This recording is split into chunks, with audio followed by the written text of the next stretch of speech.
Good morning, guys, and welcome to today's edition of London Session Open. My name is Alejandro Zambrano, and this is our weekly market update where we're going to take a look at all major markets, plus we're also going to take a look at US stocks and UK stocks. We're going to look at some 30 different shares, see what's happening there. This is the second installment of our weekly market update. And if you like it, don't forget to leave a like and don't forget to share. We're going to be looking at the numbers if you like this format or the other format. I'm not sure that we'll ever go back doing 5 webinars a day as we used to do. 5 webinars a week that we used to do, just looking at the short term. But yeah, if you like it, don't forget to share and to like the video. All right, so this is the weekly market update. And if you're new to this, what we're going to do is we're going to talk a bit about what's happening in the markets. And we're going to start out really by looking at the following chart. And you'll see, you're going to see actually, there's 2 very interesting stories, right? So let's talk about that. So let's actually begin and see if this can get it right. Okay, good. All right, so do you remember this thing? So we talked about this, and the headline for last week was that the Nasdaq 100 had reclaimed its 2020 highs. From the very low, we had a rise of 48.99. However, the talk of last week was this one, and it's the slide in the Dow Jones. The Dow Jones from its May low went all the way up and gained by 20% in the daily market update, as I usually host or used to host. We talked about the breakout, and I traded some of this myself, and that turned out really good. And then we had this big slide. So following the Fed rate meeting last week, and then you had some news about COVID-19 in the US spreading. We had this massive sell-off. And today as well, that sell-off has continued. And from its very high to its very low, the market declined by 9.36%. So this is last week's headlines. And of course, we're going to talk about why it went down. Should we pay attention to it? And then we're going to look into the technicals. But before we do any of that, let me just introduce myself. So if you are new to this update, my name is Alejandro Zambrano, and I'm the Global Chief Market Strategist with ATFX. I am been doing this for quite some time, actually. And I've been working in the industry since 2006 already. But as a analyst since 2009, I used to work for a company called FXCM from 2009 to 2016. And then I was the chief market strategist with Amana Capital, which is the Middle East's probably number 2, if not number 1 retail broker. And then I joined ATFX, and I created a website for them called investingcube.com, which is here. And you can actually see people here right now. So good morning, Maurizio. Good morning, Reinvention. And good morning, Omar. So I created all this website, and I also manage, again, the team here, or help the research efforts of ATFX. I've been trading since 2006, and I think that's the main selling point. And the other main selling point, or why you should stick around here, is the fact that I managed to turn my trading around, and I've been profitable since 2014. So I think that's the number 1 reason, really, because there's a lot of people out there that are just going to give you a lot of talk, but they don't really have anything to show for. Okay, let's just begin. I'm just noticing something here. We're losing a bit of real estate here. There we go. There we go. Awesome. Okay, good. So that's a bit about me. And who is this company, ATFX, then? So ATFX, this is the ATFX cabs.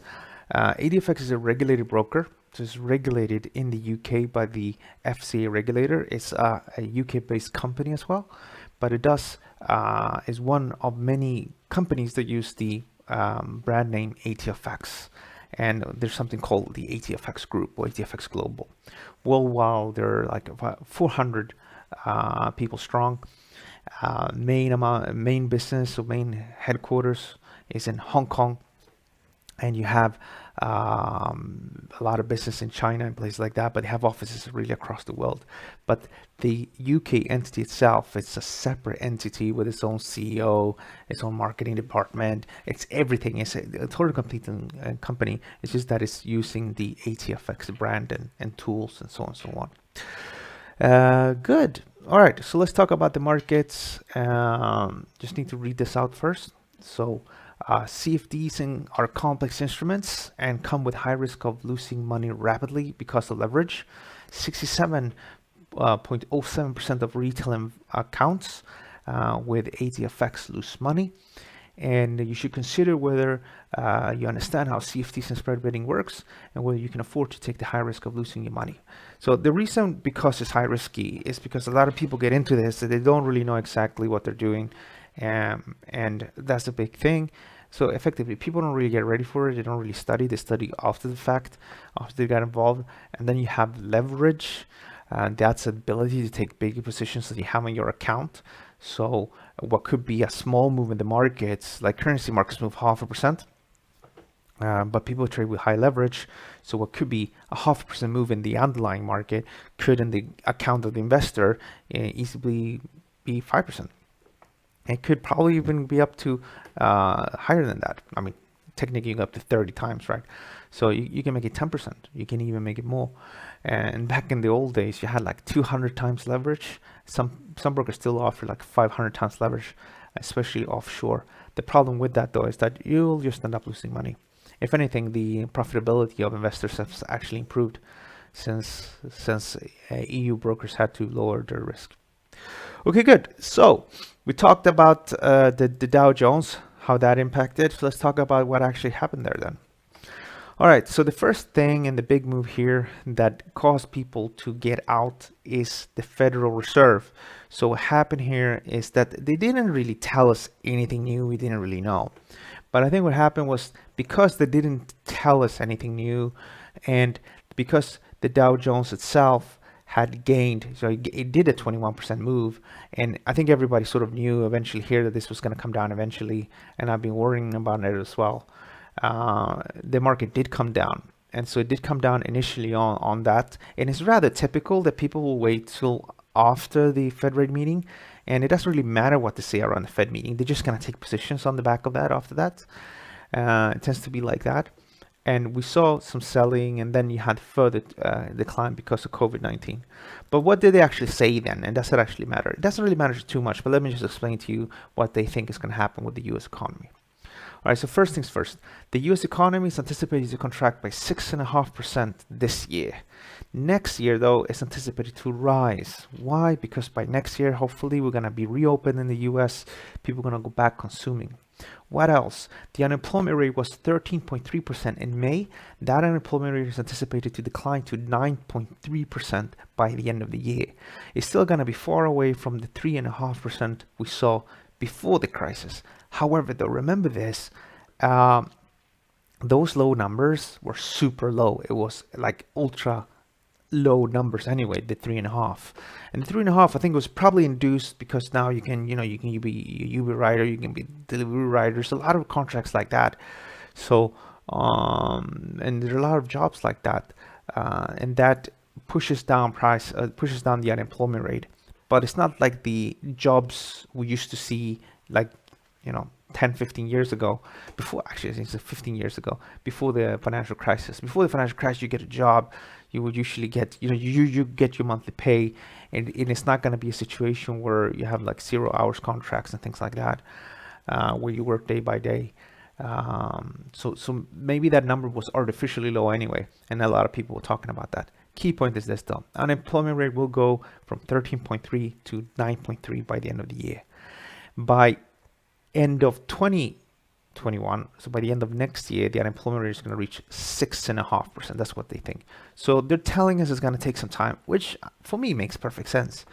Maybe some people thought that the economy would recuperate and be 100% good by the end of the year, which I think is unrealistic. Stock markets, obviously, the Nasdaq 100 recuperated everything. So obviously people there were very enthusiastic about what's going to happen in the future. About their QE, they're going to continue to buy, indefinitely, the way it looks like right now. The next thing might be yield curve control, which means that they try to keep the yield at a specific position, much like done in Japan. Has things influenced things in Japan in a good way? No, not really. They've been doing QE forever. Same thing in the euro area. There comes a time where they need to do fiscal reform in Japan, but also in Europe. And until you get that going, the monetary policy is not really going to do too much. However, longer term, if they go down and in place yield curve control and things like that, it could potentially weaken the American dollar. Now, what's the big thing here then? What actually caused that big slide on Thursday? All right, the big thing here, then California. California is one of the states which has the highest amount of cases, and this is the daily increase. The histogram is the daily increase in new cases, and the line is the 7-day average. This data is from the New York Times. Now you can see that in the last 14 days, they've been creating new all-time highs in their data here. So they're having more cases than before. And California, I think they closed down 2 days before New York. New York managed it good. I don't know what's happening in California, but it didn't really go that good over there. You have Texas as well, which has a new all-time high. They have 88,000 cases so far. So it's not huge, but it's going in the wrong direction. And if people getting this spread, it's going to be worse. And Florida were managing it really, really good. They had that initial spike, and then they came down, and then things just soared. The reason people say is because they're easing on restrictions. Of course, you have the Black Lives Matter protests as well that could potentially influence this. I'm not 100% sure.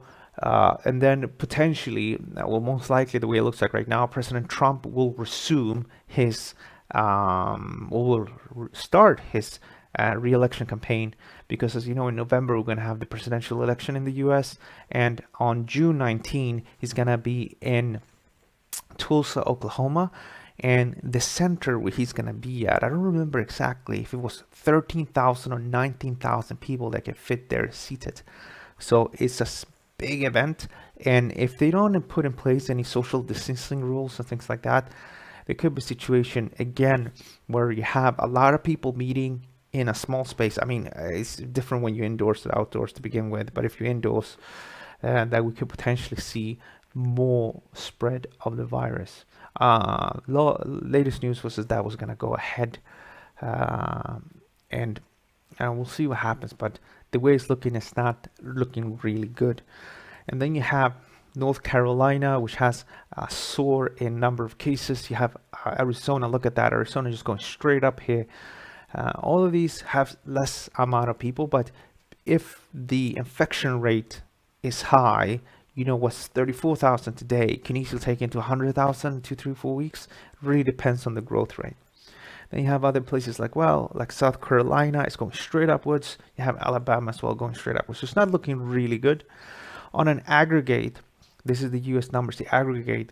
So on an aggregate, you have the 3-day moving average, the blue line. That 3-day moving average, you can see, is pretty much the same as we saw in May. So things are going in the wrong direction in the US. Now, I didn't have time to investigate, and I suggest you investigate yourself as well. What I want to know here is, and what is California going to do about this? What is Texas going to do about this? What is Florida going to do about this? What are all these different states going to do about it? If they say, oh, it's nothing, you know, don't worry about it, then I will be worried about it. The second thing I would do as well is keep an eye on the daily changes for the aggregate in the US. I mean, for now, it looks to go up. I did look at a chart updated this morning, which showed that it actually has slightly less numbers. But because of the weekend, you tend to have lagging numbers. So if the numbers start to pick up again over the next 3 days, and there's no sign that these states are looking to do anything to control, then I will be a bit careful. There's another thing as well that people say, well, we're increasing tests. Yes, maybe it is the tests that are picking up more people. That as well need to be investigated. So you have all these three things. Now, what can we do as investors? We don't always have to pay attention to all the nitty-gritty. it's clear, and I'll show you in a few minutes, that there is a downtrend in the US stock markets for now.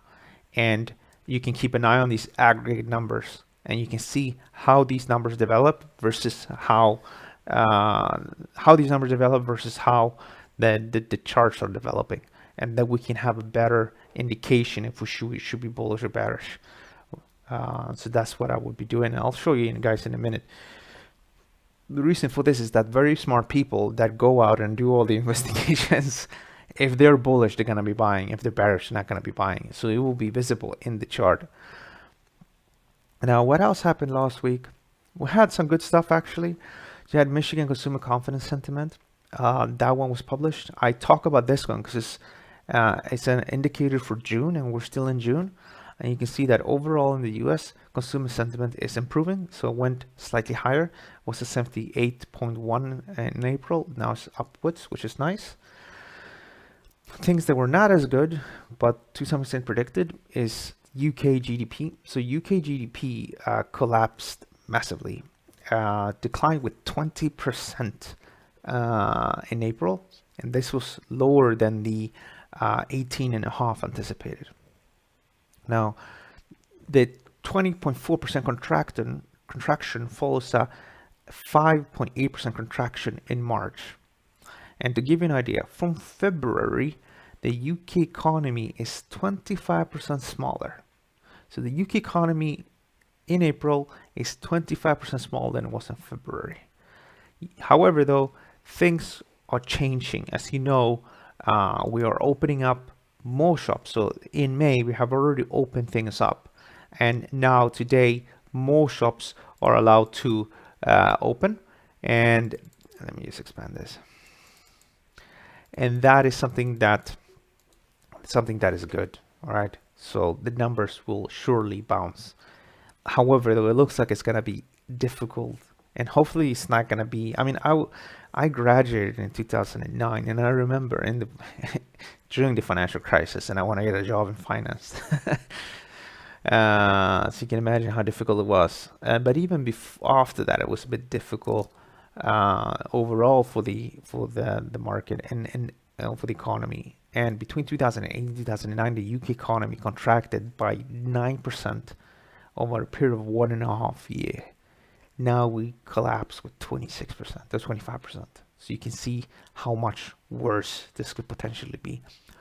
What we want to see here, though, hopefully we'll get indications, or this will be recuperated.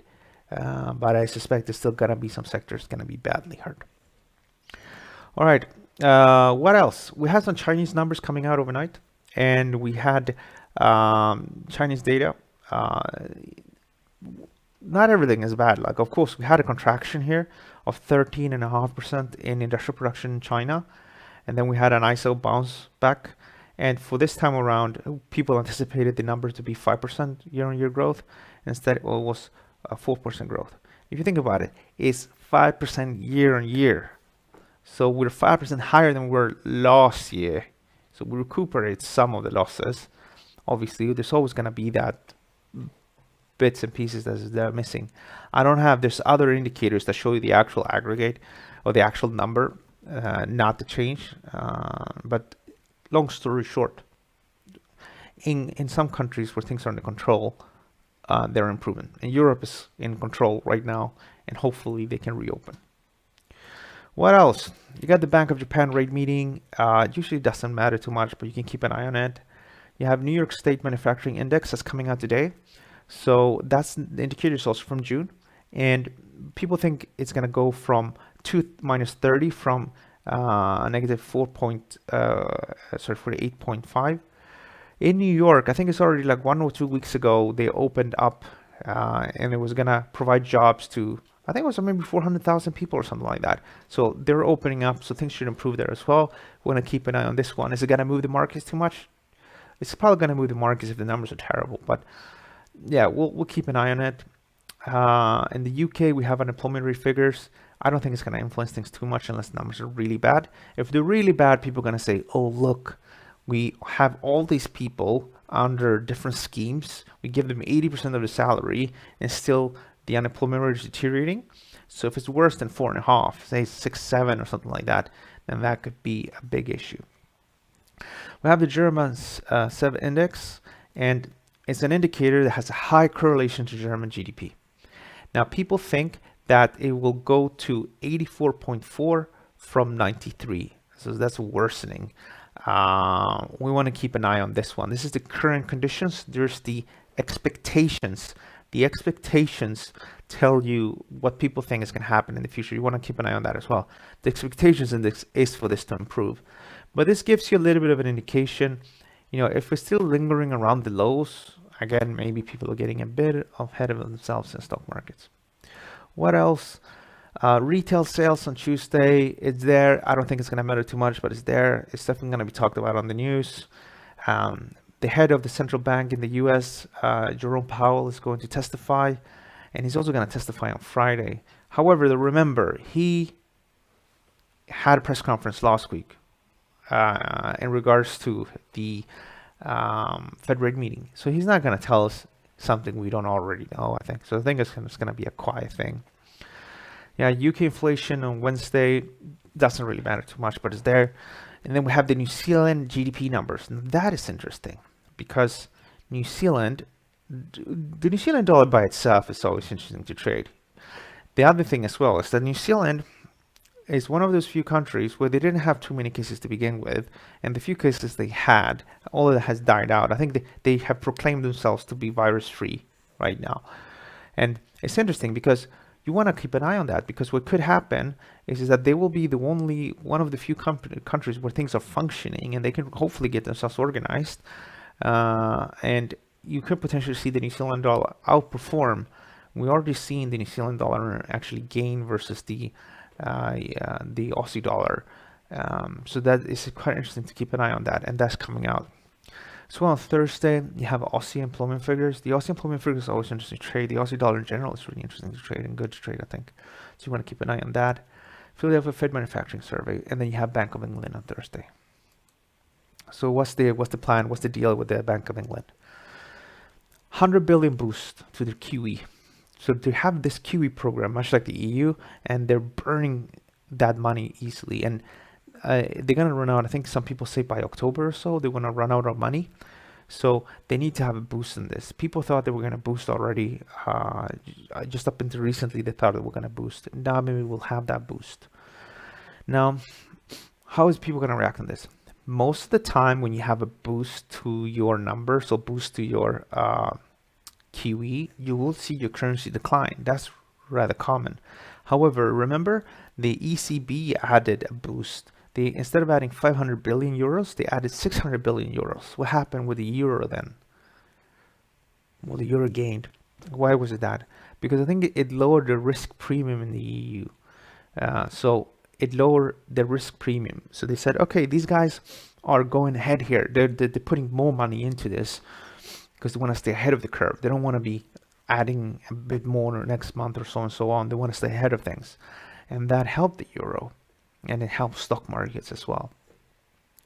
However, there's always a fine balance, because if Bank of England goes and announces like, you know what, guys, we're going to do 500 billion. Then people might say, hold on, what are you adding 500 billion pounds for? When we only think you need to add 100.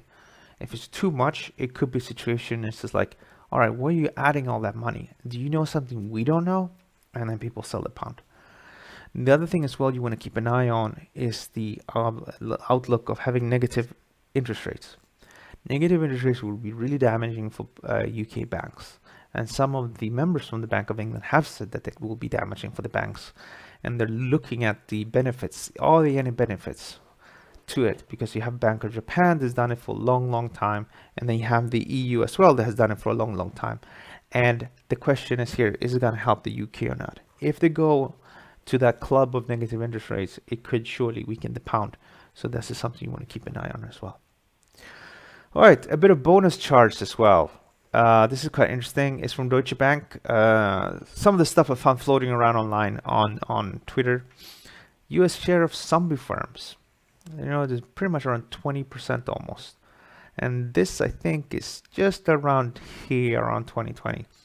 So these are companies where they pay more in debt. So, you know, to when you borrow money, you need to pay interest rate, right? So their interest rate costs are higher than their profits. So they call these zombie firms, Deutsche Bank. And it's quite interesting to see this in the US, and they still listed companies. So about 20% of these companies have higher interest rate costs than what they make in money. Obviously, with the current situation, it's not going to help. And maybe it could be a situation where some can go bankrupt, and it can become an issue. Race to the bottom. Well, central bank balance sheets as percentage of GDP. This is quite interesting as well. So you can see here how the Swiss National Bank, you know, they've been up here 127%. You have the Bank of Japan, which has added more to their balance sheets as GDP, about to reach up. And then you have the ECB at 47.47%, quite sharp move to the upside. And then you have the Federal Reserve catching up. And then you have as well the Bank of England. Now, if you think about it, since the financial crisis down here in 2008, the dollar has been gaining. And some people say it's because of this. Because when the central bank prints money, lowers interest rates, the value of your currency goes down. And to some extent, that is true. On the other hand, even though they've done all of this, we still haven't seen a high inflation in either the Swiss national, either in Switzerland or in Japan. Finally, this is also quite interesting. Initial jobless claims. Well, I found this interesting because remember this, people losing like almost 7 million jobs per week. That has gone down now to 1.5 million, and you can quickly see how things are turning around here. And I remember not the unemployment numbers for this month, the month before. 80% of people said they would see themselves as temporary unemployed, and that, I think, is the right way of looking at things, because that's what I think. So people obviously panicked a lot, and I was telling people, come on, you know, people will buy iPhones eventually. People will, you know, get involved in these companies. So in this is the Nasdaq, but also in the Dow Jones, I said we will bottom out, and we did bottom out, and things have improved. And my main idea was, you know, let's stick with this, because if they manage to control the virus, it should be okay, and things will reopen. Just look at China. I was saying that all the time, and that went out really, really good. In the case of the Nasdaq 100, we had a full recuperation. It was 45% up. Now, though, because the way the US has managed the viruses in the past, and if I don't see any commitment from these states, we're seeing higher and higher virus cases.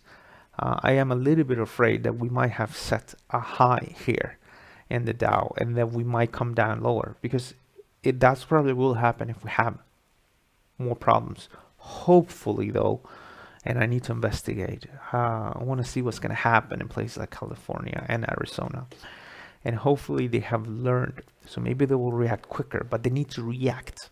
And the way President Trump is going about it, he will start to campaign again, which contradicts the whole idea. So it's going to be an interesting next few weeks. And if indeed viruses do increase in the US, then I think it's time to be very, very careful. Now, we looked at the macro view.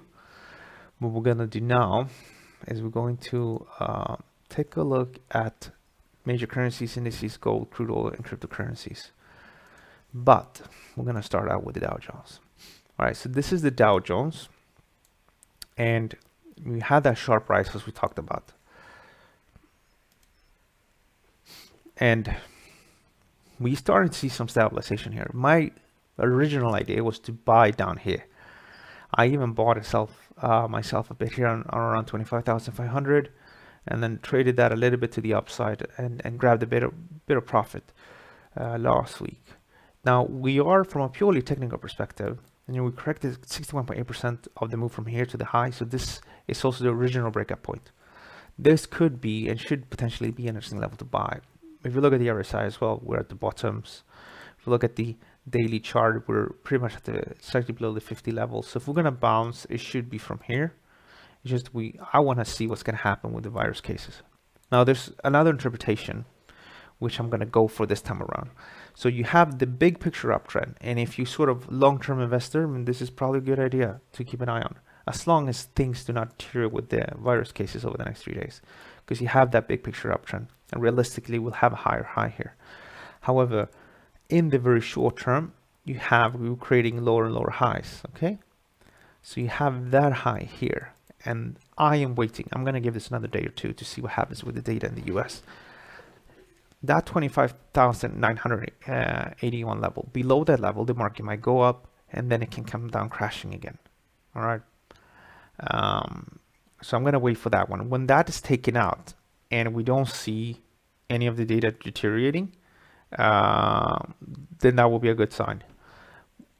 What could also happen here is that, you know, we just linger around here and then the data does not worsen over the next few days, and then we can still buy. But you have those two options. Long-term investors, I think, looking to buy here. Short-term stops go below the May 22nd low. Some people are gonna probably work and put stops down here at 22,000. What you do, of course, is up to you, but this is what I think people are gonna be doing. And then you have the third option to just wait for that, and that's what I'm aiming for right now. If you look at the Nasdaq 100, I was short-term bullish up until recently, but then we took out some trend defining levels. And for now, I'm actually short-term bearish below 98.58. So below that level, I think some people might look to sell. So we have a little bounce maybe to 96.89 or something like that. And then maybe we'll do something like this. I'm not really super keen on going short here, but this is the outlook for now. If we look at the S&P 500 as well, we have a few setups. So last week, I said that between 3,031 and 2,900 and 2,000, between 2,900 and 3,000 and 3,033, I think people are gonna be buying. We're seeing some support here, but it's not like amazing support. And then what I'm doing is I'm looking at this macro stuff and I'm overriding my view on the technicals because of the macro stuff and the COVID-19 stuff. But you could, if you wanted to, here in this little spot, if you think, you know, what's happening in those states are going to be managed, it's going to be all good, then you're looking at this would be the preference between, I will be bullish from 2,954 and this low. And longer term investors are going to focus on the level here. If you're more like I just want to be like neutral, then wait for a break to 3,090. Those are stock markets. This is the German DAX. German DAX as well is short-term bearish, below 12,184. This is the buy spot. We are in the buy from here all the way down. I'm bullish above this low here from May 22nd. And I think we can potentially bottom out here from a purely technical perspective. But I am giving this a bit of a few days. I'm having a break here. I want to see if we can take out these levels, and I want to see what's happening with the virus. How about prices of gold then? Gold is catching up with stock markets. Usually you'll see gold gaining, but we have seen it in the past where gold and stock markets decline at the same time. The correlation there that gold needs to go up is not always working. And for now, we're trading within a sideways range. In the past, we said look to buy here, so you can start to book a few profits here. And then buy on the breakout. And I said if we don't move up shortly, we will go down lower. Is we reach this level on June 15th or June 10th. On Friday, on June 12th, we're still lingering around here. On June 14th, we're still around the same levels. Bit of a warning sign that it's not going to go upwards. Now we're bang in the middle here, so there's no point of forcing anything here. If it goes down to 16.79, I think that's going to be positive. Some people are going to be looking to buy. And this could be interesting because from the very low here, if we go up and then take out this level, you have that rectangle breakout. This itself is a rectangle breakout or rectangle pattern. Take out the highs, we can go up with $100 per ounce. Take out the lows and we'll decline with about $100 per ounce. So this is quite straightforward. But what's interesting is one can buy here, stops goes here, and then you keep it, and then it goes all the way up. Then you can potentially make $186 per contract. What's the problem with that though? It's just that the market has been trading sideways here since April, and it could easily continue to trade sideways for longer. Crude oil markets. So this is the July contract, and I've been looking for a steeper pullback, and we had that steeper pullback. We're down at 34.44. There are two ways of dealing with this. Stop wise, you got 32.21, which is something that people can be watching. You could also be watching at 30.73. The 30.73 level, of course, is that big level. That's the level that people want to, that's the big level. Take that out, and we're probably going to trade much, much lower. Yeah. Is it going to be affected by the COVID-19? Yes, it definitely can. Fortunately, I don't have a crystal ball, so I don't know what's going to happen in the States. But I can tell you, if the numbers are bad in 3-4 days time now, it's going to continue to be talked about, and that can cause further selling. So it's really what you think is going to happen here. And if you want to improve the chances, again, you want to see what's going to happen in California. Are they going to do anything about it or not? Is Arizona going to do anything about it? How are they going to get out of this mess? What else? Currencies. All right, this is the euro. So the euro is, if we just take a step back, this is your daily chart. So we're pretty much at the 2020 high. The euro doesn't have anything for it, really. Like, it's an exporting nation, I agree, the euro area, but I don't really see how to have a big edge against the US. Both have record low interest rates. Both are struggling. On one hand, the euro area economy has improved better and looks to get out of shape faster than the US, where US is falling back into more problems. So from that perspective, that will keep the euro boosted. But remember, in times of crisis, so when people were really nervous here, what happened with the dollar? People bought the dollar. And I think the same thing may happen again. With or without the COVID-19, from a purely technical perspective, I think we're going to go back down. And from a fundamental perspective, there's nothing that causes me to favor the euro over the dollar, or vice versa. So I think it's going to remain range bound. Now, in the very short term, we looked at this last week, and we did trade slightly below the trend defining level, which is 112.04. And if we take out this level, I think we're going to probably start to decline again. But as long as trade above it, we can be bullish. As well, if you want to take a step ahead, you really bearish, then maybe let it go up to 113, and what can be bearish from 113, and from 113 all the way up to the high. By the way, something I didn't mention that I need to mention again here, because I'm being very specific here of what I think people and traders are going to be doing. But remember, this is done with an educational purpose, and I'm sharing what I think. I'm allowed to do that, share what I think is going to happen. And even though I'm good at what I'm doing, it doesn't mean that it's always going to be happening just because I think it's going to be happening. Like, the track record of traders and financial analysts is terrible. The key to be profitable is how you manage your risks. Because most of the time, people are going to be wrong, maybe 50% of the time or something like that. Sometimes even more. The key point is this, though. How much money do you make when you win? And how much money do you lose when you lose? That's the key. GBP versus the USD. So GBP versus the USD traded below my trend defining level last week. And it went below, and I think we're dealing with a bit of a downtrend. Below 128.17. Because what happened here, so you had that bullish breakout, and then you had a strong pushback below these these two highs. So they're all proved to be a false move. But there's nothing really tradable here, unfortunately. There's nothing really tradable here.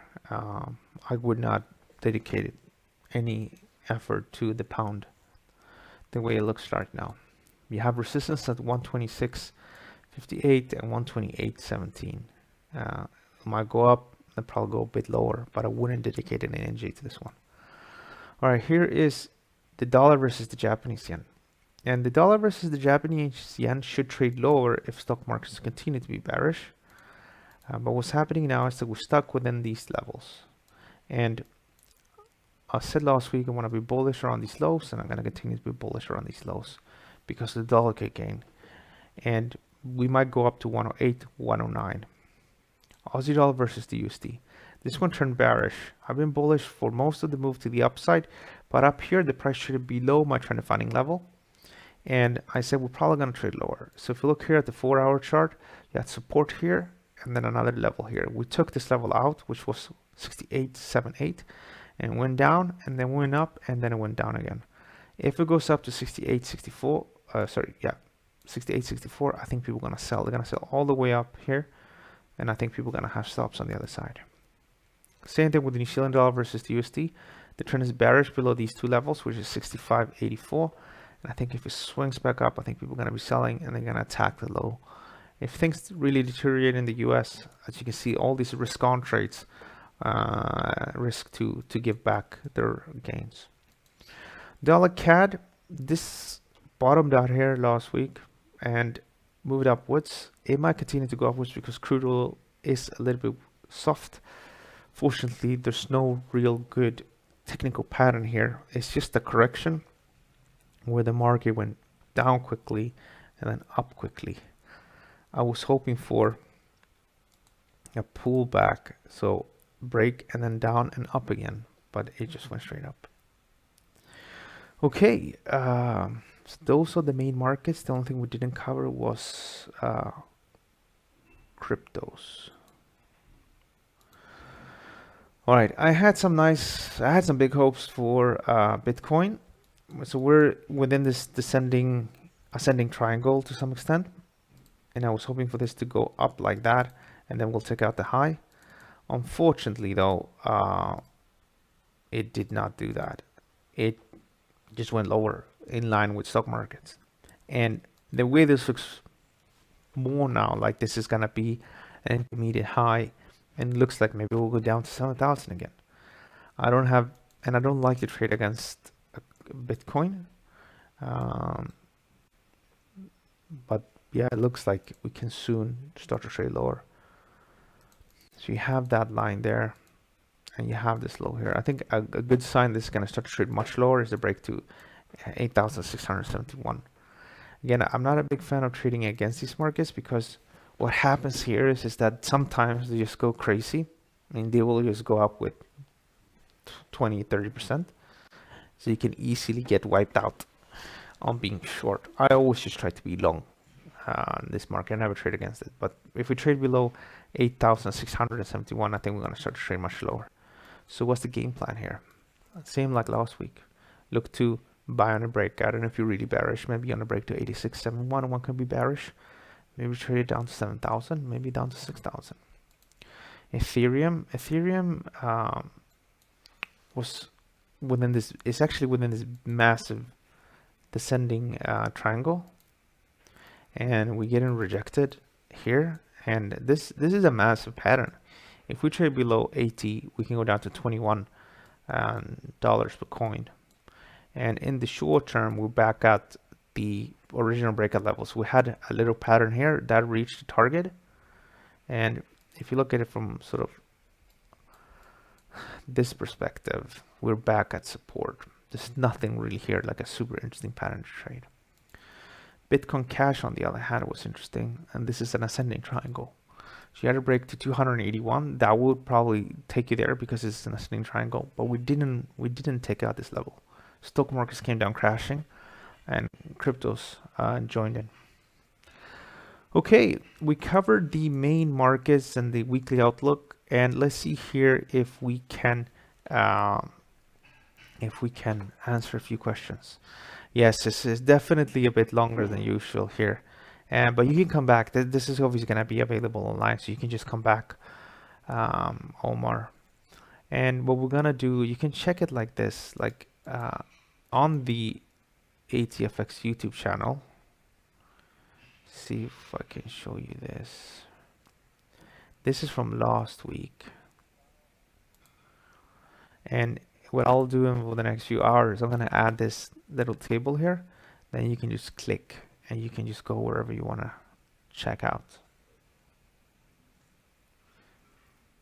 Okay, let's see if there's a few questions. Otherwise, we're going to take a little break and then we're going to come back and look at UK shares.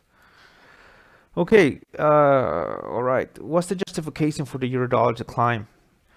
So in the short term, so I think the euro again can be gaining a bit on the back of the euro area doing slightly better, things opening up. But I think what's happening is the euro is being perceived as a safe haven. So you can see it in some currency pairs, some of the crosses that the euro is gaining. For example, it's gaining against the Canadian dollar. Because when interest rates are low, like they are in the euro area, it tends to have that safe haven support, much like the yen tends to gain, and much like the Swissy tends to gain. So why is it like this then? Because people will borrow money in these currencies that have no interest rates, low negative interest rates, and then they will take this money and invest this in other countries where productivity is high, like the US, and that could influence the flows. But what happened last time was that when things really turned bad, the emerging market currencies crashed. I think the Mexican peso lost some 40% or something. And they saw similar situation with the South African rand, Turkish lira. So there are situations and times when if people get really stressed, the dollar gains. And that's, I think, can happen. It may be things like the Aussie dollar, maybe the New Zealand dollar. Is it a great opportunity to short the Aussie dollar, New Zealand dollar? No. For now, there are a few pairs out there that are good, but I don't see amazing opportunities. And the reason for that is that in general, I don't like to trade against the trend. I'm not a big fan of, it's something that goes up and up and up. I don't want to sell it necessarily, even though it's gone up a lot. Buzz at the second, hello to you as well. Thanks for joining me. Hello as well, Stefan. Dollar CAD reversed somehow last week, but I added shorts at 136.75. Do you think it can still go lower? Well, as I told you last week, Stefan, that you were getting a bit greedy. I told you to take profits and buy something nice to yourself. This, from the very short term, as long as you trade above 35,920, we're probably going to go up to 37 and 38. It's probably going to revisit the breakup point here. Is it something I would put my own money to buy this and be betting on this? No, I wouldn't, because it's not an amazing pattern, but you do have the short-term uptrend. And then it really depends on what's going to happen in places like Florida, in places like California. If the aggregate numbers in the US start to increase, then people can get worried, and you're going to read about it more in the news, and people are going to be more worried about it. So you would need to wait maybe 2-3 days and see if the numbers and the aggregates in the US start to deteriorate. I saw some pictures. I have a friend of mine an acquaintance actually, that lives in Florida, and he put some pictures up. So they opened the beaches, and I think it was on Friday. So he was at the beach on Friday, and you don't really want to see that when you have a situation where cases are increasing, soaring like that. Because about 100 years ago, when you had the Spanish flu, it was the World War, and they were trying to generate money because they wanted to sell war bonds. So in times of war in the US in the past, they sell bonds to raise money. And because the war effort was perceived to be far more important than the virus, and they still went ahead. I think it was in Philadelphia. They did these big parades, and I think about 1,000 people died like the week afterwards because of the virus. It is a different virus than now, of course. The death rate for that virus, 40 million people died back then. But we're seeing something similar here with the Black Lives Matter protest. And if President Trump as well goes back and starts campaigning, it's not going to help. If you have like 19,000 people in a stadium where ventilation is usually poor,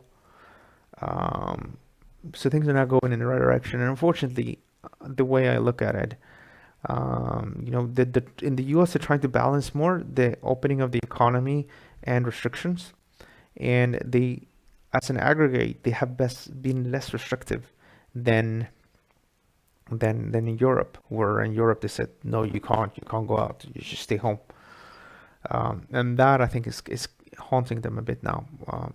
And there might be some strong resistance to actually close down again.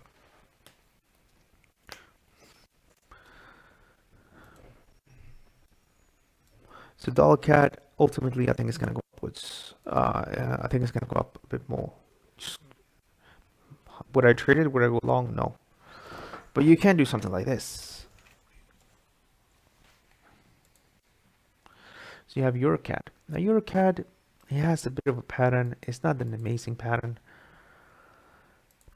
But you had this, which is a bit of, actually, let's do it like this. So the different interpretations here. You have the descending triangle. We broke on the other side. So this in the EURUSD suggests we can go upward like that. You can also interpret this like a rectangle. And that's what I was going for. And then you just look at this. And then you also had a close or a push last week higher. And that gives you that target.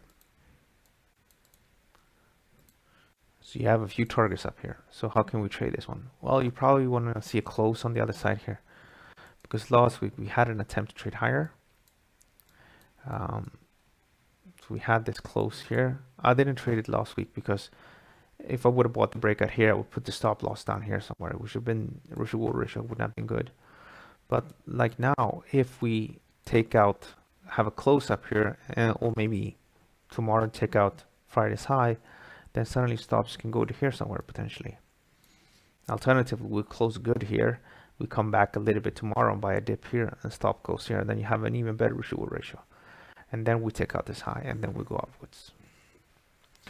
Okay, we're gonna take a look at UK shares, and we're gonna do that in about 10 minutes time. So we're gonna take a little break. I'm gonna put a timer on, and I'll see you guys in 10 minutes.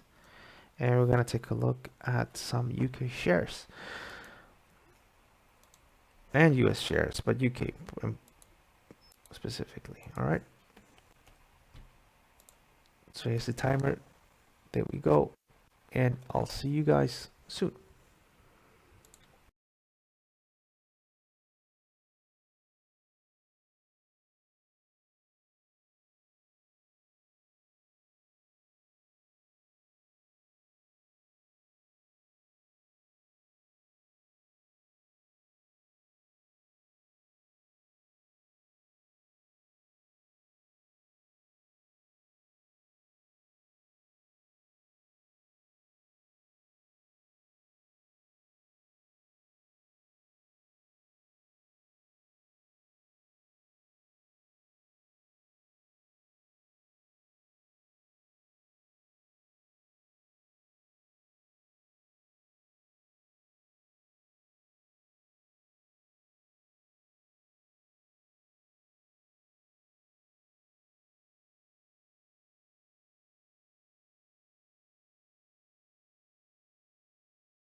Okay, guys, welcome back.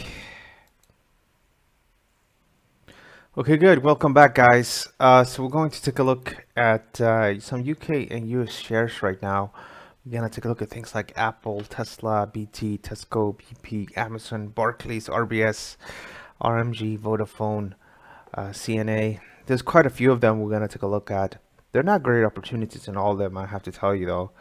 And but we're gonna try to go through them all. It should give you a few levels, but just understand not all of them are like tradable. And all right, so this is probably gonna take half an hour. So hopefully you can stick with me. Okay, good. Let me see.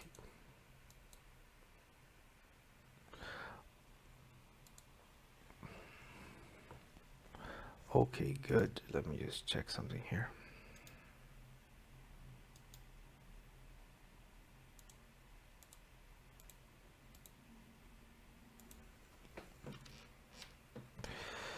Okay. All right, so let's begin with Amazon. So obviously we had this big shocker move in the markets, right? And a lot of the analysis I did last week was based on the idea that, we would have a continuation of sort of quiet markets. And that's the challenge of investing and trading many times, is that you don't know when there's going to be a big shock to the system. So, for example, if we do take a look at the FTSE 100, we did have a very strong slide. And if we just trade a FTSE 100, we're still in that buy spot that we mentioned last week. We're still in that buy spot. We're still above the trend defining level, which is 5,888. Above that level, we should be good. And today's candle is actually quite encouraging. You can see how the price actually slid, and now is trying to get up again here. And overall, that's good. But it did create, obviously, some very sharp declines in the markets I was watching. And that's where, as an investor, you need to sometimes just you need to look at what I say, and then obviously try to pay attention what is actually happening in the markets. Because sometimes when we have like these big moves, you don't want to be the first one buying there unless you really know what you're doing. So for the FTSE 100 for now remains bullish, and hopefully we'll push up higher. But I'll show you in a few minutes what I mean, because in some UK shares it's so close to being stopped at. So we begin with the first one then. So this is Lloyd's. So we had a breakout here on June 3rd, and then we went up and up and up. And last week we did the update on, I think it was June 8th. So this is June 8th. And we're bullish, and we said if we come back a bit, maybe that's going to be enough. So we did come back a bit. And then you had that massive sell-off in the markets. And you come really close now to the low here from May 29th. The trend remains bullish for now. But obviously, if you're stuck with a long from up here, you're not going to be very happy. But this is, from a sort of tactical short-term trading perspective, it's interesting because we are just above that low, and we can still do something like that. If we take out this level 29.85, it might go a bit lower, but I wouldn't get bearish until we take out this, which is the 27.49. I will take out that level. We're probably going to target the May 2020 low, 2012 low, and that's the sort of the big level that people are watching. This is the level that all long-term investors are watching. If we take that out, there's going to be under serious pressure. This is more for short-term, this level here. If you want to do something like hybrid, then you will look at it like that. If you're already long, then just stick with it and don't adjust stops. It's not good to adjust stops. Here's Apple, and Apple has actually held up quite well from its high. The share is down with 4%. At one point it was down with 5.58%, and it was down here at 213. It's almost up 400, which is a significant amount. So we have the break here from last year's high, and then for now at least is holding up. And this is interesting here. Like, I don't really like to buy it here. I wouldn't really be buying it. I still think we need at least a corrective move back down to this high here, the prior high. So if we just clear everything here, then you have this low here, and then you have this low here, and then we have the 2020 high, and that's where I would go, the prior 2020 high. that's where I would look to get involved again, around these levels. You want to see what's happening here. Of course, if all the averages start to come down, then it's high risk that this also start to come down. But keep an eye on this market from 328, which is still a higher level than we talked about last week. If we look at Tesla as well, you know, had a push to the upside. People say that this is a massive head and shoulders, and that head and shoulders has a target of 1,405, and yeah, we might reach that level. I don't disagree. So where can we get involved here? Probably, I mean, we have a nice little pullback here. If US stock markets and everything bounces back, then this is as good as it's gonna get. I think we can push this up a little bit like this, but you need to pay attention. If it turns slightly worse on the US indices, which I think is going to be, then it's going to go deeper. It might be trading all the way down to 815. So you need to be really open-minded here and keep an eye on, and above 761, the trend is going to be bullish. Here's BT. So BT, you know, looked like it was going to head upwards, but then actually just took out its low. And now we're technically took out this level, so we could trade a little bit lower, but it could still just be forming an inverse head and shoulders. So it might be the head left, and now it's going to try to form the right shoulder. So there's not a solid pattern to trade here. So this is one I would ignore. This is Tesco. Tesco's going down a bit as well. And Tesco's been quite boring this year. If one wants to buy, then as I said last week, 214, between 214 and 200, that's the spot. And it's bullish above 202. Take out 202, and then this was just an ascending triangle now will trigger, and it will trigger on the break to 202. The actual trend line that matters is this one here, but if we take out this level, we can have a slide from 200 all the way down to 144. So you really want to keep an eye on 202. Here's BP. So BP had a bullish run because of, you know, crude oil markets going upwards. For now, it's holding up well. It's just above 283, and again, it's a bit tricky. I have a feeling things will deteriorate in the US because of the coronavirus situation. I want to give it a few more days. If it doesn't look like it's going to deteriorate and crude oil prices do not slide, then from a purely technical perspective, BP is at an interesting level. People bought here in the past. It might go to the upside. On the other hand, take out 283, and we'll probably revisit at 222. Amazon as well. Amazon had like a big ascending triangle. I'm obviously ignoring this, and it has a target which we actually already reached. So we moved upwards, and in the very short term, so we can actually skip all of this. If we look at this in the short term, we have this little spot here, which, you know, could be interpreted like head and shoulders, much like the original one. You had that false move, and then it went down, and then it still moved up higher. This is actually quite interesting. Do you see how this one has a false move? This one here as well, the big one, also has a false move.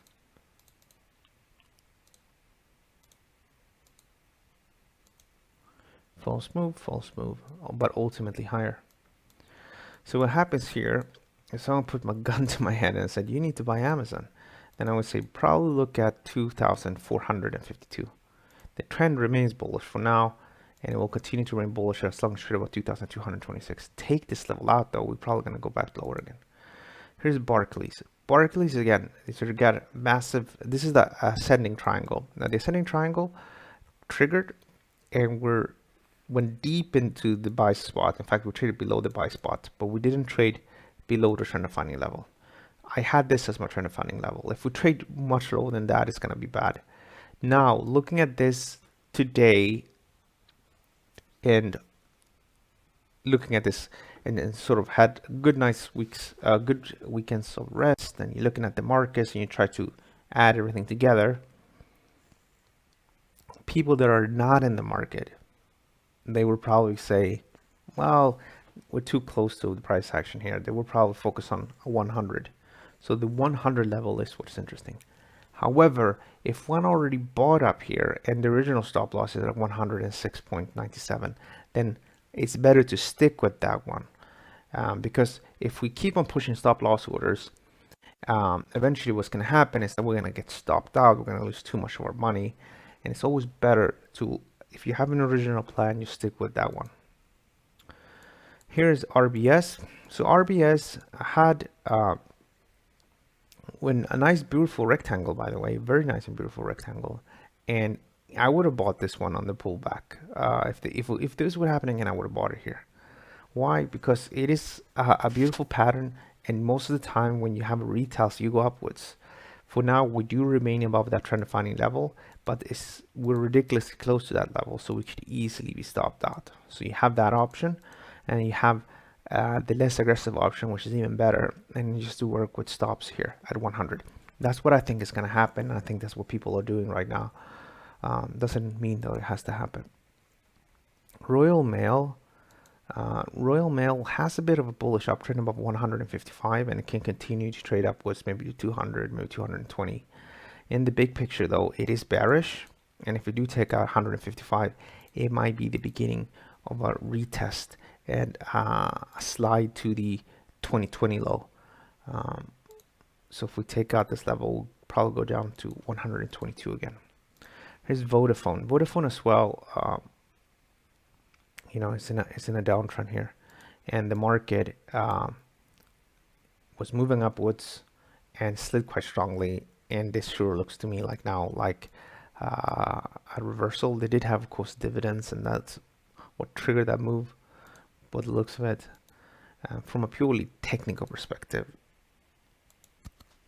you know, if we revisit something like 133 or something like that, then I think people will try to resell here. This is Centrica. Centrica is trying to carve out this low, and this one was in a bit of profit. Now it's in a bit of loss. There's no change here. The trend will remain bullish above 33.91. This is Standard Life, and the big picture downtrend now seems to have been resumed. So you can see we're going down, and we moved up a bit, but we took out this low. And I don't have a strong view here, but it might go up, but ultimately maybe down to 222. This one, from a trading perspective, is in the top.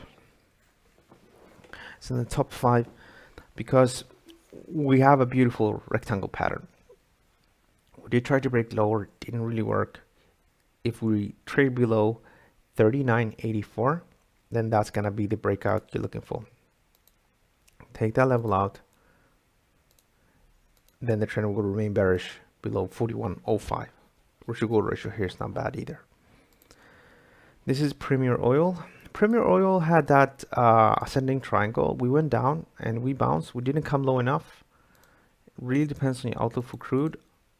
My trend for crude is still bullish, but I'm going to give it a few more days. You're looking for that pullback potentially, looking to buy that dip. And this is Gretland Gold. You had an attempt to break higher, did not really succeed. The overall trend remains bullish though, and the trend, this would be my preference. Buying really close to today's low, and then try to do something like this. This share price was on its way upwards. Now it seems to trigger a bearish move instead. I think we can get rid of this one now. It doesn't look very good. It's on its way upwards today, but you have a bigger rectangle here, which could potentially give you a bigger slide. Can give you a slide to a new 2020 low. This one as well, it has a nice feel and look to it. For now though, it's bullish. SEC PLC is at that buy spot. This is a buy spot. The trend will remain bullish. We can put it here. If it indeed bottoms out here, because this looks like a rectangle, you might look at a 18% return, almost 19% return on the break to this high. So for now, within that range, I prefer to be a buyer than a seller. This is National Grid PLC. We move down towards the trend line. This is an ascending triangle here. I think people as well looking to buy. On the other hand, and this is an ascending triangle though, so it could turn bearish as well. So if we properly take out this level, we could go all the way down. But the trigger for that is to take out 873. So 873 is where I will be focused on. This is Okado. Okado had that attempt to go upwards, then it went down. Looking at this today, you know, it does look like it's trying to peak. It does make sense with more and more online shops looking to open, that it will be less pressure and demand for their products is going to be less. I don't know if I can take it like a pinch. I don't know if I can take it like a sign, but I use Okado myself, and I was speaking to one of the guys, that the delivery guys, and they do say that they're less busy than before. We can clearly see here it's starting to peak to some extent, and it wouldn't be bad really to take a bit of profit here. From its low, it's gone all the way up with 120%. Now, where is the time to take profits? Well, if we do take out 1882, we can probably trade a bit lower to maybe like 1709. But it's not an amazing pattern here. There's nothing really that encouraged me to go short or something like that. In fact, one could be bullish as long as you're above this level. So we might go upwards like that. So as long as you're above this level, it should be fine. But take out 1882 and we'll see more sell-offs. This is Cineworld. Cineworld is interesting. Cineworld, you know, rallied from $20 all the way up to 100. That's not bad. And you're revisiting these levels here now. The overall trend is bullish. There's no question about it. This is super sensitive though to what's happening with the coronavirus efforts in the UK. Maybe we'll do something like this. For now, as long as you're above 48.58, I'm gonna be bullish. This is Carnival. Carnival as well is in the buy spot, and we had that pattern. We're overall a bullish channel. I mean, you can just see that we're going upwards, right? Obviously, people getting nervous about the situation again. There are different ways of dealing with the stops, but I think it should be sufficiently to work with 926. This is legal in general, where you had a nice little breakout. We had a bit of bullish for a few days. Now we're coming back strongly. This for now is defending this spot. If we can stay above it, then that's good. For now, we can probably go down to 200, and as long as you're above 180, it's going to be bullish. This is Tulo PLC, and as many of the other crude oil markets we looked at, there are shares we looked at today, people have been buying as we reach support. I will remain bullish about 24.73. This is Aviva. Aviva had this bear channel breaking upwards, and their bull channel breaking upwards. It's coming down strongly, but as long, again, this little spot here from the breakout, I think I'd rather be bullish than bearish.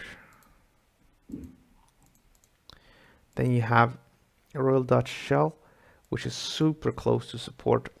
I think we're gonna just clear this like this. And you have support down here, and then you have resistance up here, and this is a range, so let's just treat it like a range. Down here from these levels here, this is 12.29. I will be bullish from here and do something like that. This is next. So next is had a nice little breakout. I mean, they're reopening the high street, but it wasn't able to withstand the pressure from the slide in US stock markets and the situation in the US. From a rectangle perspective, actually, it's quite interesting. Let's see if we can push above 51.46. If we push above that level, that will be an indication that we're out of the range again, and this will probably be the low that we need, and then we can probably target the upside again. This is Rolls-Royce. Rolls-Royce breakout, pulling back, unfortunately trading directly towards our stop level. And looking at this today, you know, if someone said, Alex, you just have to have a position on, then I would be a buyer. I wouldn't be a seller. And I would be a buyer if possible. Slightly lower levels if we can.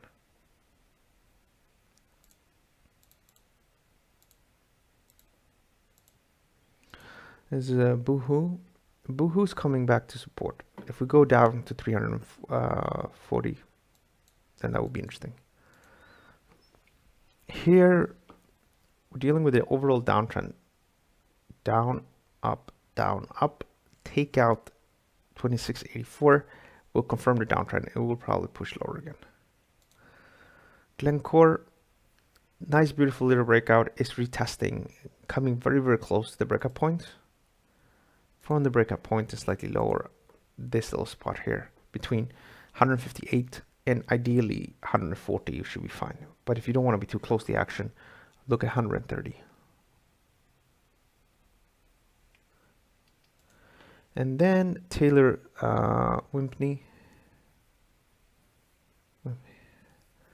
We're dealing here, the market is trading sideways, and we're in that buy spot.